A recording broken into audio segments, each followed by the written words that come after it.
નમસ્કાર વિદ્યાર્થી મિત્રો મજામાં છો ને? સરસ મજાની ઉત્તરાયણનો તહેવાર કરીને હવે પાછા ભણવું પડશે.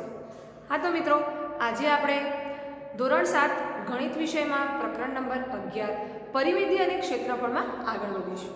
મિત્રો, અત્યાર સુધી આપણે ઘણા બધા આકારોની પરિમિતિ અને ક્ષેત્રફળ શોધતા શીખ્યા ને? લંબચોરસની, ચોરસની પરિમિતિ કેટલી થાય, ક્ષેત્રફળ કેટલું થાય એ શોધતા શીખ્યા. અને એનો વ્યવહારિક જીવનમાં કેવી રીતે ઉપયોગ થાય છે એ પણ આપણે શીખ્યા. કોઈ ઓરડાનું ક્ષેત્રફળ કે પરિમિતિ, કોઈ દિવાલને કલર કરવો છે, કોઈ ઘરને વાડ કરવી છે, તો એ વખતે આપણે પરિમિતિ અને ક્ષેત્રફળની જરૂરિયાત કેવી રીતે થાય છે એ વિશેનો પણ આપણે દાખલા દ્વારા, ઉદાહરણો દ્વારા અભ્યાસ કરીએ. મિત્રો, આજના વિડીયોમાં આપણે હવે થોડા આગળ વધીશું. પરિમિતિ અને ક્ષેત્રફળ જ શીખીશું, પણ અમુક એવા આકારોનું કે જેનું આપણી પાસે સૂત્ર નથી. તમે લંબચોરસનું તો કહી દીધું તરત કે લંબાઈ ગુણ્યા પહોળાઈ કરો એટલે એનું ક્ષેત્રફળ મળી જશે, ચાર બાજુઓનો સરવાળો કરો એટલે એની પરિમિતિ મળી જશે. પણ લંબચોરસમાંથી ત્રિકોણ, સમાંતર બાજુ ચતુષ્કોણ, વર્તુળ આવા આકારોની પરિમિતિ અને ક્ષેત્રફળ કેવી રીતે શોધવા એ વિશેનો ખ્યાલ આજે મેળવીશું. તો મિત્રો, એમાં સૌથી પ્રથમ આપણે એક લંબચોરસના ભાગ તરીકે ત્રિકોણ એવો એક ટોપિક છે. એ શું છે એની આપણે માહિતી અહીંયા મેળવીશું. ધારો કે એક લંબચોરસ છે ને, લંબચોરસ. હા, આ લંબચોરસની લંબાઈ L છે, પહોળાઈ B છે. લંબાઈની પહોળાઈ આપેલી છે. હવે હું આ લંબચોરસના ભાગ તરીકે ત્રિકોણ લઉં, એટલે કે લંબચોરસના મેં સરખા ભાગ કરું. થાય સરખા ભાગ તમે ઊભી કરો તો બે ચોરસ કે લંબચોરસ બનશે. પણ હું આ વિકર્ણથી, લંબચોરસના વિકર્ણથી બે ભાગ કરું, A B C D. લંબચોરસનો એક વિકર્ણ લો તો શું આ બે સરખા ત્રિકોણો મળશે મને? છે ને ત્રિકોણો, લંબચોરસમાંથી બે ત્રિકોણ મળે. ધારો કે આ રીતે આપણે મેં આ વિકર્ણ લીધું તો પણ સરખા વિકર્ણો મળે છે, A B C D. તો પણ સરખા ત્રિકોણો મળે છે. અહીંયા A B C અને A C D બે ત્રિકોણ મળે છે, જ્યારે અહીંયા A B D અને B D C બે ત્રિકોણો મળે છે. કોઈ પણ રીતે તમે એને કોઈ પણ વિકર્ણથી ભાગ કરો તો બે ત્રિકોણ મળે છે. શું આ ત્રિકોણો એકરૂપ છે? શું આ બંને ત્રિકોણો સરખા માપના છે? શું આ બંને ત્રિકોણોનું ક્ષેત્રફળ સરખું હશે? આવા બધા આપણને પ્રશ્નો થાય. તો મિત્રો, તમે જોઈ શકો છો આ એક ત્રિકોણ છે અને આ બીજો ત્રિકોણ છે. હું અહીંયા બંને ત્રિકોણને જુદા અલગ પાડીને દોરું છું. ધારો કે આ રીતે બે ત્રિકોણો છે, ખાલી અલગ પાડે. બરાબર? આ ત્રિકોણ A B C છે અને આ ત્રિકોણ છે જે A B C છે. તો હવે આપણા બધા પ્રશ્નો છે જે એકરૂપ છે, ક્ષેત્રફળ સરખા છે, પરિમિતિ સરખી છે કે નહીં, એ બધાનું સોલ્યુશન લાવો. તમે આ ત્રિકોણને આ ત્રિકોણ જુઓ. આ ત્રિકોણોમાં આ લંબાઈ અહીંયા છે, આ લંબાઈ અહીંયા છે. એ બે લંબાઈ સરખી છે. આ જે માપ હશે એ જ આ માપ હશે, કારણ કે પહોળાઈ છે લંબચોરસ. તો આ બે માપ તો સરખા છે જ. હવે આ લંબચોરસની લંબાઈ છે તો અહીંયા આ લંબચોરસની લંબાઈ છે. આ લંબાઈ અને આ લંબાઈ એ પણ સરખા છે ને, કારણ કે બંનેની લંબાઈઓ છે. આ 5 સેન્ટીમીટર હશે તો આ પણ 5 સેન્ટીમીટર હશે, તો એ પણ સરખા છે. હવે ત્રીજી વાત, ખૂણો B કાટખૂણો છે. તો અહીંયા ખૂણો B કાટખૂણો છે, તો અહીંયા ખૂણો D પણ કાટખૂણો છે 90°નો, તો એ પણ સરખા છે. આમ જોવા જઈએ તો આપણી બાખુબા શરત થઈ ગઈ. બાજુ ખૂણો બાજુ, બાજુ ખૂણો બાજુ, તો ત્રિકોણો એકરૂપ થઈ ગયા. જો ત્રિકોણ એકરૂપ હોય તો એ ત્રિકોણો સરખા હોય, એમના માપ પણ સરખા હોય અને એમના ક્ષેત્રફળ પણ સરખા હોય. બીજી બાજુ જોવા જઈએ તો આ કર્ણ પણ બંનેનો કોમન છે, વિકર્ણ પણ એ બંનેમાં આવે છે. એક જ વિકર્ણ છે, બંનેનું માપ એક જ છે, AC વિકર્ણ છે. તો અહીંયા AC વિકર્ણ, અહીંયા પણ આ AC વિકર્ણ સરખા છે.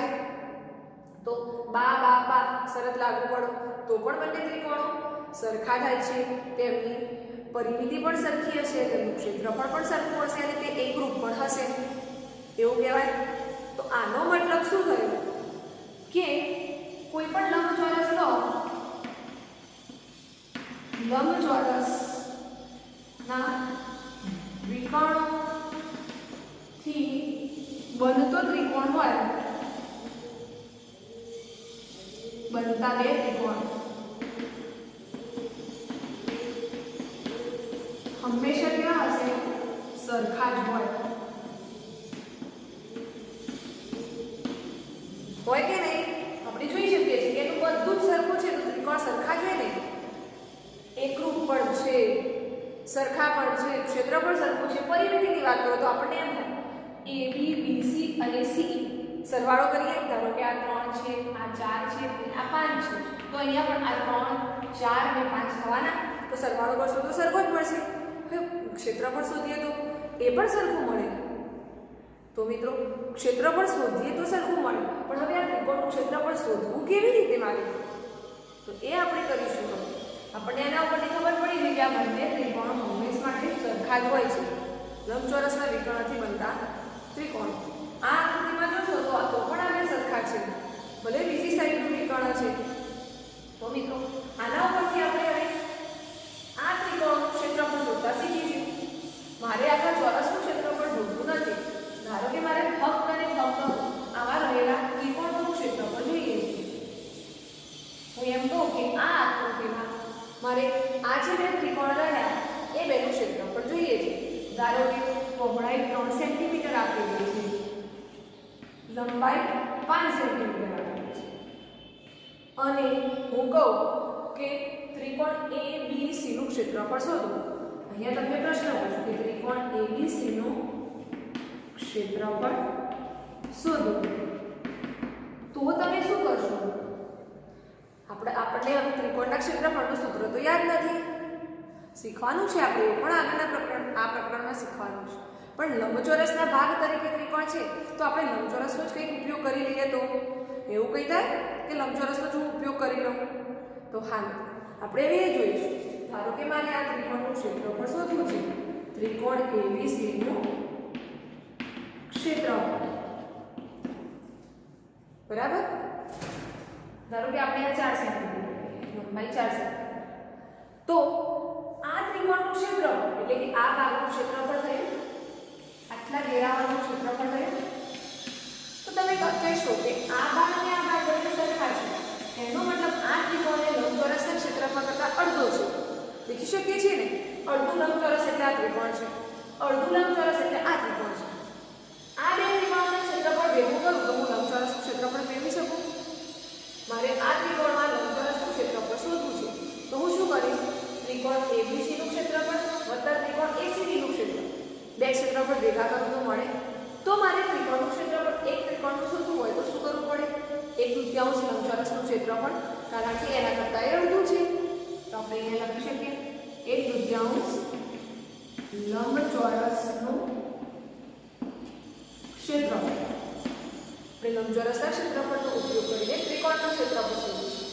તો કેટલું થશે? 1/2. લંબચોરસનું ક્ષેત્રફળ તો ખબર છે આપણને, લંબાઈ ગુણ્યા પહોળાઈ, તો 1/2. લંબાઈ કેટલી આપી છે? 4. પહોળાઈ કેટલી આપી છે? 3. કેટલું થશે? 4 × 12, 1/2 ગુણ્યા 12, 6 × 12, કેટલું મળે? 6 સેમીનો વર્ગ આપશે ને, કારણ કે આ તો ક્ષેત્રફળ છે અથવા ચોરસ સેન્ટીમીટર. તો મિત્રો આ રીતે આપણે ત્રિકોણ ABC નું ક્ષેત્રફળ શોધ્યું. થઈ ગયું. હવે હું તમને એમ પૂછું કે ત્રિકોણ ACD નું ક્ષેત્રફળ શું હશે? તો તરત તમે કહી શકશો ને કે જેટલું ABC નું હશે એટલું ACD નું હશે, કારણ કે બંને ત્રિકોણો સરખા છે. તો આપણે અહીંયા લખીએ ત્રિકોણ ACD નું ક્ષેત્રફળ શોધવાની જરૂર નથી, સીધું આપણે લખી શકીએ કે 6 સેમીનો વર્ગ હોય. તો લંબચોરસનું ક્ષેત્રફળ કેટલું હશે? આ બંનેનો ક્ષેત્રફળનો સરવાળો છે, એટલે કે 6 + 6 એટલે 12 સેન્ટીમીટર હોવું જોઈએ. ચલો આપણે એને તાળો કર્યો કે શું લંબચોરસનું ક્ષેત્રફળ એટલું થાય છે? તો અહીંયા લખીએ લંબચોરસનું ક્ષેત્રફળ બરાબર લંબાઈ ગુણ્યા પહોળાઈ થાય ને. તો અહીંયા લંબાઈ 4 છે ને પહોળાઈ 3 છે, 4 × 12 સેમીનો થઈ ગયું કે નહીં? સીધું તમે લંબચોરસનું શોધો છો તો પણ આપણને મળે છે 12 સેન્ટીમીટર અને એના એકરૂપ ભાગ તરીકે બે ત્રિકોણ છે તો એ ત્રિકોણના ક્ષેત્રફળનો સરવાળો કરો તો પણ આપણને લંબચોરસનું ક્ષેત્રફળ એ જ મળે છે. તો આ રીતે આપણે ત્રિકોણ એ લંબચોરસનો ભાગ હોય તો ક્ષેત્રફળ સરળતાથી શોધી શકીએ છીએ.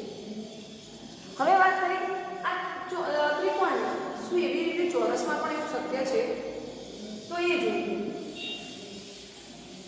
ચોરસના એકરૂપ ભાગ તરીકે ત્રિકોણ શક્ય છે.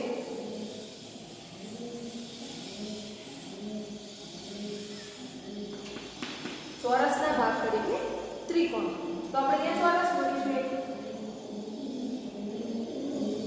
જેની લંબાઈ બંનેની 4 સેન્ટીમીટર છે. ચોરસ તો સરખું જ હોય બરાબર. 4 સેમી લંબાઈ ચોરસ આપેલું છે A B C D. તો શું આપણું આમાં વિકર્ણ હોય તો શક્ય થાય? ચલો આ વિકર્ણ AC દોરીએ તો બે સરખા ત્રિકોણ થયા ને. લંબચોરસની જેમ આમાં પણ સરખા થશે કારણ કે AB BC CD D એ બધી લંબાઈ સરખી છે. આ જેટલી હશે એટલી આ પણ હશે, આ હશે એટલી આ પણ હશે, બધી 4 જ છે.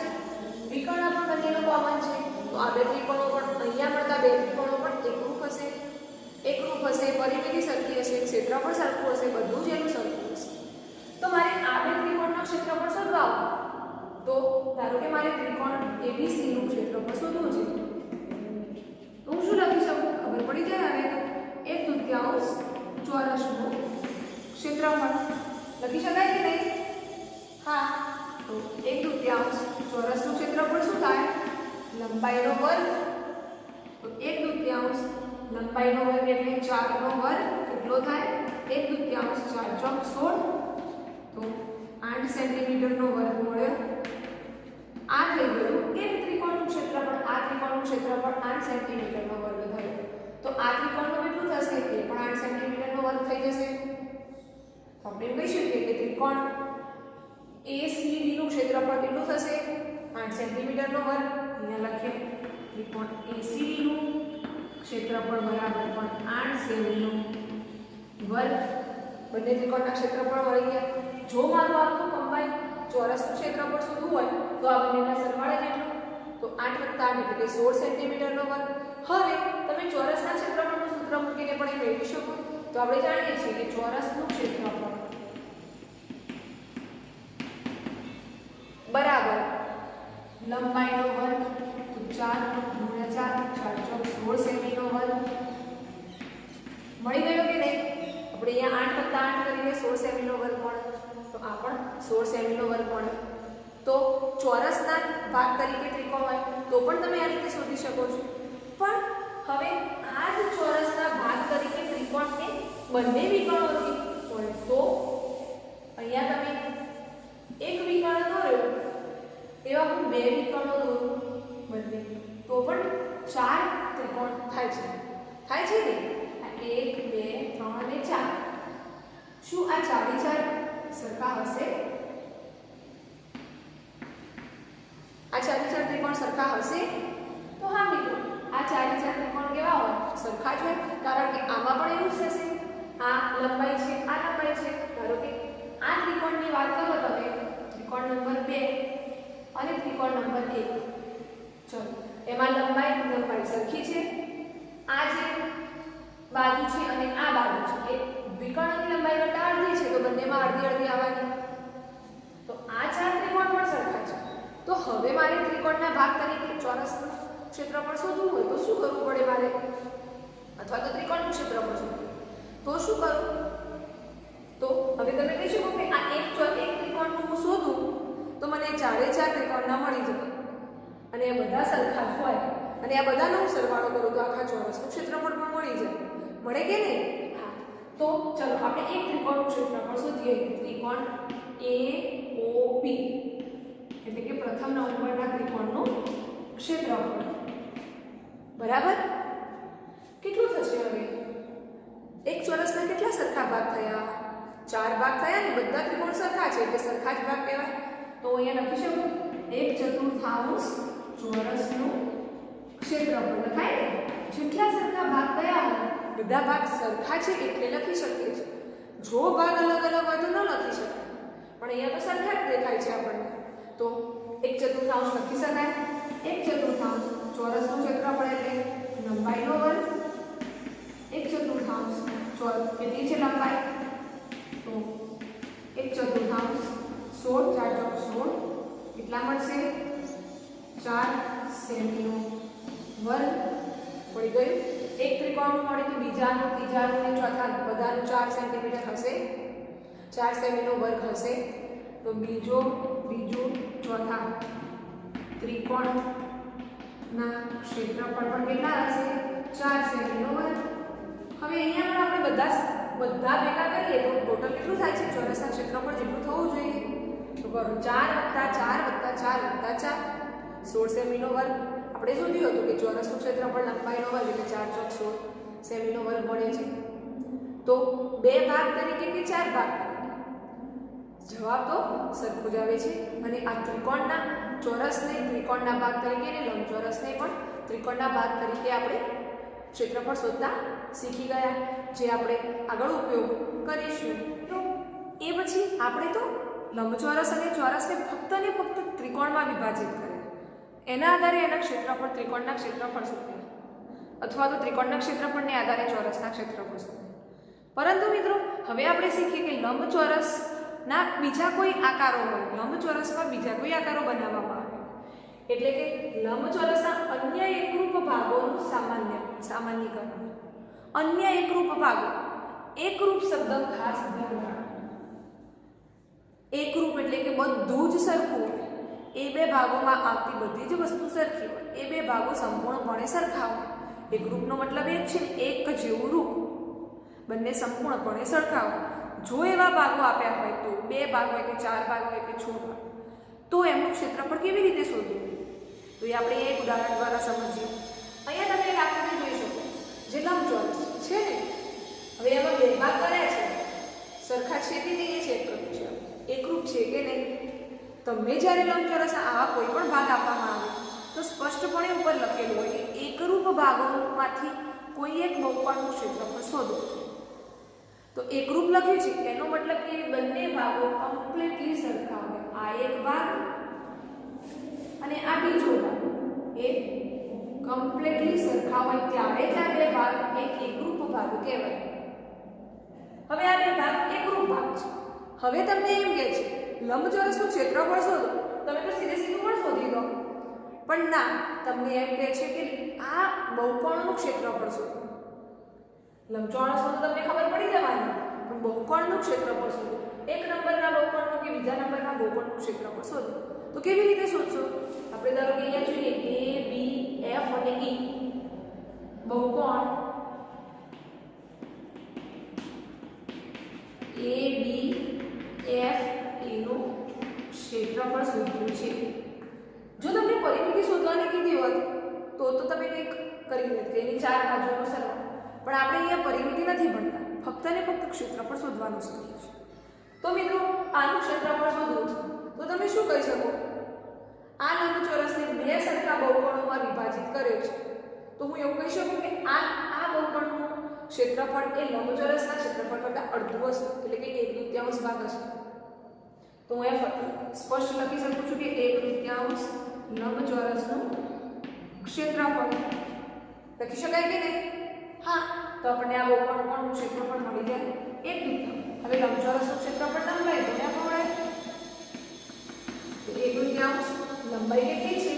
આટલી લંબાઈ લેવાની અહીંયાથી અહીંયા, કારણ કે આપણે આ બહુકોણનું લંબચોરસના ક્ષેત્રફળની લંબાઈ આટલી લંબાઈ લેવાની, કારણ કે આ તો આખા લંબચોરસનું ક્ષેત્રફળ છે. કેટલી છે? 4 ને 2 6 સેન્ટીમીટર. પહોળાઈ કેટલી છે? 4 સેન્ટીમીટર. અહીંયા પણ 4 જ હોય તો 4 સેન્ટીમીટર. 6 ચોક 24 ભાગ્યા 2 તો કેટલી મળી? 12 સેમીનો વર્ગ. મળી કે નહીં? હા, 12 સેમીનો વર્ગ. હવે હું એમ કહું કે બીજા નંબરનો જે બહુકોણ છે એનું ક્ષેત્રફળ કેટલું હશે? તો એ પણ 12 સેમીનો વર્ગ હશે. હવે આપણે લંબચોરસનું ક્ષેત્રફળ તમે તમારી રીતે શોધો, લંબચોરસના ક્ષેત્રફળના સૂત્રની મદદથી. શું એ? આ 12 અને 12 એટલે કે ટોટલ 24 આવે છે. આનું 12 સેમી અને આનું 12 તો ટોટલ મળ્યું 24 સેન્ટીમીટર. શું આખા લંબચોરસનું ક્ષેત્રફળ 24 સેન્ટીમીટર આવે છે? તો આપણું ક્ષેત્રફળ સાચું. તો આપણે જોઈએ લંબચોરસનું ક્ષેત્રફળ એટલે લંબાઈ ગુણ્યા પહોળાઈ. ટોટલ લંબાઈ કેટલી છે? 4 ને 2 6 ગુણ્યા 4 6 ચોક 24 મળી ગઈ ને. તો આપણે આ રીતે લંબચોરસના એકરૂપ ભાગ આપેલા હોય તો એ દરેક ભાગનું ક્ષેત્રફળ શોધીએ. જેટલા ભાગ કરેલા હોય એટલા કરવાના.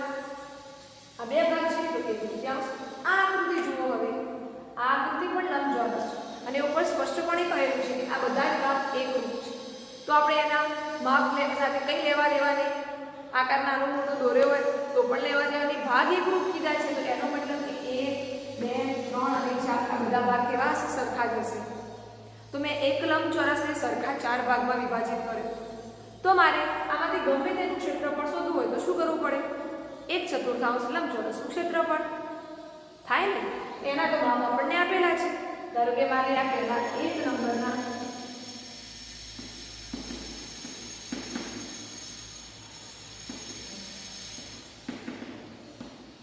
બહુકોણનું ક્ષેત્રફળ શોધવું છે. તો હું શું લખીશ? 1/4 લંબચોરસનું ક્ષેત્રફળ. હજી શકાય? 1/4 લંબાઈ ગુણ્યા પહોળાઈ. 1/4 લંબાઈ કેટલી છે?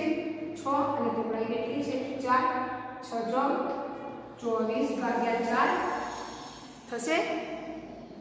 કેટલા થશે હવે? 8 6 24 6 સેમીનો વર્ગ 24 છે તો 6 24 6 સેમીનો વર્ગ આવશે. કોનું? આનું. તો પછી આ બધા એ પણ 6 સેમી. આનું એ 6 હશે, આનું પણ 6, આનું પણ ક્ષેત્રફળ 6 અને આનું પણ 6. ટોટલ લંબચોરસનું ક્ષેત્રફળ કેટલું હશે? 6 6 6 6 6 24 થઈ ગયું ને. તો એનું તાળું પણ મળી ગયો અને આ નાના નાના ભાગોના ક્ષેત્રફળ પણ આપણે શોધી શકીએ છીએ. તો મિત્રો આ જ રીતે આપણે બધા જ લંબચોરસના જો ભાગો એકરૂપ આપ્યા હોય તો એના ક્ષેત્રફળ સરળતાથી શોધી શકીએ છીએ.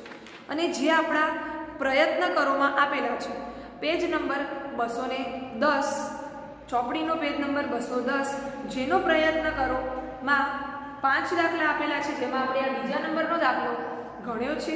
તો 1 3 4 અને 5 એ દાખલા આ લંબચોરસના ક્ષેત્રફળને આધારે બહુકોણના ક્ષેત્રફળ શોધવાના છે જે તમારે આજના ગૃહ કાર્યમાં જાતે કરવાના રહેશે.